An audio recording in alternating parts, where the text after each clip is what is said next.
অপু বিশ্বাসকে হুঁশিয়ারি দিলেন চিত্রনায়িকা বুবলি। ঢাকাই চলচ্চিত্রের আলোচিত ও ব্যবসা সফল সিনেমার নায়ক শাকিব খান। বছরের বিভিন্ন সময় ক্যারিয়ারের ও ব্যক্তিগত জীবন নিয়ে আলোচনা থাকেন তিনি। তবে ক্যারিয়ারের বাইরে দুই স্ত্রী ঢালিউড কুইন অপু বিশ্বাস ও চিত্রনায়িকা শবনম বুবলির কারণেই আলোচনায় থাকেন এই নায়ক। বিভিন্ন সময় দেখা যায় শাকিবকে কেন্দ্র করে তার প্রথম স্ত্রী অপু কথা বলছেন, আবার কখনো দ্বিতীয় স্ত্রী বুবলি কথা বলছেন। এর মধ্যে প্রায় সবাই অপু ও বুবলির একে অপরের নাম উল্লেখ না করে ইঙ্গিতমূলক কথা বলতে দেখা যায়। ফলে বছরের অধিকাংশ সময়ে সিনেমার থেকে ব্যক্তিগত জীবন নিয়ে শিরোনামে থাকেন এ দুই নায়িকা। শাকিব খানের নাম সবখানে মুখে নিয়ে তিনি ক্লান্ত হয়ে গেছেন। সংবাদ মাধ্যমকে বুবলিকে উদ্দেশ্য করে এ ধরনের মন্তব্য করেন অপু বিশ্বাস। তার জবাবে স্পষ্ট জবাব দিয়েছেন বজগিরি খ্যাত নায়িকা বুবলি। এই নায়িকা বলেন, সব থেকে হাস্যকর হলো উনি নিজের নিঃশ্বাসের থেকেও বুবলি নামটি বেশি নেয়।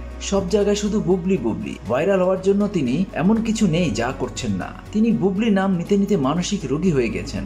এর আগে এই অভিনেত্রী জানান, শাকিবকে নিয়ে যিনি আপত্তিকর ও অসম্মানজনক কথা বলবে তার সঙ্গে কোনো সম্পর্ক রাখবো না। এই মন্তব্যকে হাস্যকর আখ্যা দিয়ে অপু বিশ্বাসও বলেন, তিনি শাকিবের নাম মুখে নিতে নিতে ক্লান্ত। আর যারা শাকিবকে নিয়ে বাজে মন্তব্য করেন তাদের সঙ্গেই কাজ করেন বুবলি। তিনি চুরি করেন আবার ধরা পড়েন, যা দুর্বল গেম প্ল্যান হিসেবে আখ্যায়িত দেয় অপু বিশ্বাস। তার এই মন্তব্যের বিপরীতে বুবলি বলেন, শাকিব আমার পরিবার, আমি সবসময় তার নাম নিয়েছি এবং সারা জীবন নেব।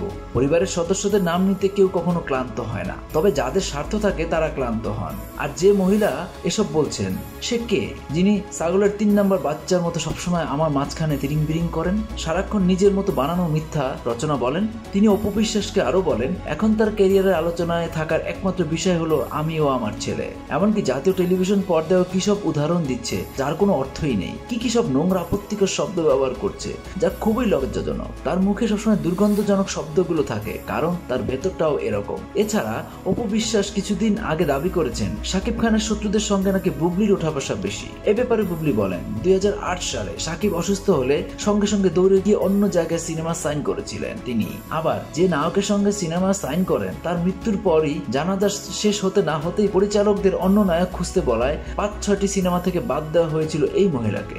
বুবলি বলেন, আবার নিঃস্বার্থের জন্য শাকিবের কাছে ফিরেছিলেন। সবই ইন্ডাস্ট্রির মানুষজন জানে। 2017 সাল থেকে শাকিব ও তার পরিবারকে নিয়ে কি অপমানজনক কথা বলেছিলেন উনি, সে সবই ভিডিওতে আছে। অপু বিশ্বাসকে হুঁশিয়ারি দিয়ে বুবলি বলেন, সে ভেবেছে আমাকেও আমার ছেলেকে নিয়ে সবসময় মিথ্যাচার করবে।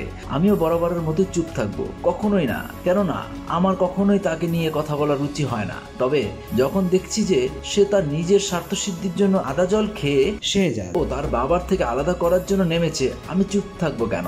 সে এসব নিয়ে সারাক্ষণ বাজে গেম প্ল্যান করেন বলেই এই গেম প্ল্যান শব্দ তার মুখ থেকেই এসেছে।